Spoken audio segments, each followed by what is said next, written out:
Assalamualaikum warahmatullahi wabarakatuh. Perkenalkan, nama saya Faiga Zahra dengan NIM 241004008. Di sini saya akan memaparkan materi tentang teori perkembangan bahasa menurut para ahli. Untuk memenuhi kriteria ujian akhir semester saya dengan mata kuliah Psikologi Pendidikan dan dosen pengampu Ibu Febrianti Yuli Sastriani, SPDI MPD. Bahasa memegang peranan penting dalam kehidupan manusia karena bahasa merupakan alat komunikasi yang dipakai dalam kehidupan sehari-harinya. Dengan bahasa, seseorang dapat menyampaikan ide, pikiran, perasaan, atau informasi baik secara lisan maupun tulisan. Hal ini sejalan dengan pemikiran bahwa bahasa adalah alat komunikasi antar anggota masyarakat berupa simbol yang dihasilkan oleh alat ucap manusia. Di sini saya juga akan menjelaskan beberapa perkembangan bahasa menurut para ahli. Yang pertama, perkembangan bahasa anak menurut Piaget merupakan kecerminan dari proses internalisasi menurut skema-skema kognitif yang terbentuk melalui adaptasi dengan lingkungan. Bahasa tidak hanya berfungsi sebagai alat komunikasi, tetapi juga sebagai alat untuk mengorganisasi pengalaman dan membangun pemahaman yang koheren tentang dunia. Piaget menyatakan adanya beberapa tahap dalam perkembangan kognitif anak. Tahapan yang pertama yaitu ada tahap sensori motor, yaitu usia 0 sampai 2 tahun. Jadi pada tahap ini anak menggunakan indera dan gerakan fisik untuk memahami lingkungan mereka. Dan bahasanya itu belum berkembang secara signifikan, tetapi juga mulai menggunakan simbol dan gerakan untuk berkomunikasi. Contohnya, anak itu bisa menangis, tertawa, atau menirukan suara untuk mengekspresikan perasaan mereka. Yang kedua, ada tahap praoperasional usia 2-7 tahun.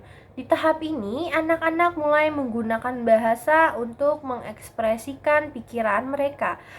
Namun, bahasa mereka itu masih bersifat egosentris, sehingga bahasa mereka seringkali dipengaruhi oleh perspektif pribadi mereka sendiri. Mereka mengembangkan kosakata yang lebih luas dan mulai menggunakan kalimat yang lebih kompleks. Nah, yang ketiga ini ada tahap operasional konkret, yaitu usia 7-11 tahun, di mana anak-anak mulai berpikir logis tentang memahami perspektif orang lain, yang memungkinkan mereka itu lebih efektif dalam menggunakan bahasa untuk komunikasi dan pemahaman yang lebih abstrak. Dan yang terakhir ada tahap operasional formal, yaitu usia 11 tahun sampai dengan ke atasnya. Pada tahap ini, anak sudah mulai berpikir secara abstrak dan logis serta mampu menggunakan bahasa untuk mengekspresikan ide yang lebih kompleks dan seperti pemikiran hipotesis atau prinsip moral. Yang kedua, ada perkembangan bahasa menurut Vygotsky. Yang kedua, Vygotsky menggambarkan hubungan bahwa bahasa bukan unit-unit gramatikal, tetapi bunyi atau lambang secara terpisah yang akan menyatu pada fungsi mental, individu, dan latar belakang kehidupan sehari-harinya. Yang ketiga, Vygotsky juga berpendapat bahwa bahasa mempunyai peranan penting dalam menyampaikan kebenaran dan pikiran yang ada di dalam dunia eksternal secara objektif.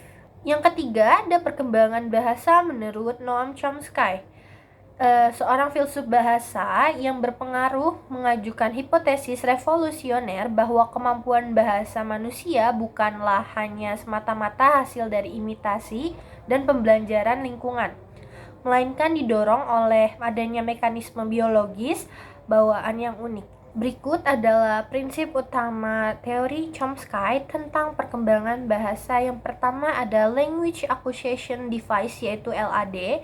Chomsky berpendapat bahwa manusia melahirkan dengan perangkat bawaan yang disebut LAD, yaitu mekanisme neurologis yang memungkinkan anak untuk mempelajari bahasa dengan cepat. LAD memfasilitasi proses analisis bahasa secara otomatis sehingga anak dapat memahami tata bahasa dan kosakata dasar dengan baik. Yang kedua, ada tata bahasa universal. Chomsky memperkenalkan konsep universal grammar atau tata bahasa universal yang menyatakan bahwa semua bahasa di dunia memiliki struktur yang sama. Tata bahasa universal ini merupakan kumpulan prinsip dan aturan yang sudah ada dalam otak manusia sejak lahir. Yang ketiga, ada kemampuan navitisme. Chomsky berpendapat bahwa kemungkinan bahasa bukanlah hanya dari pembelajaran atau imitasi, melainkan sudah tertanam sejak genetik. Ia berargumen bahwa meskipun anak-anak terpapar bahasa yang tidak sempurna karena orang dewasanya itu sering menggunakan bahasa informal dan tidak lengkap, mereka tetap belajar bahasa dengan cepat dan efektif karena kemampuan bahasa bawaan lahir yang tidak sepenuhnya bergantung pada pengalaman atau lingkungan.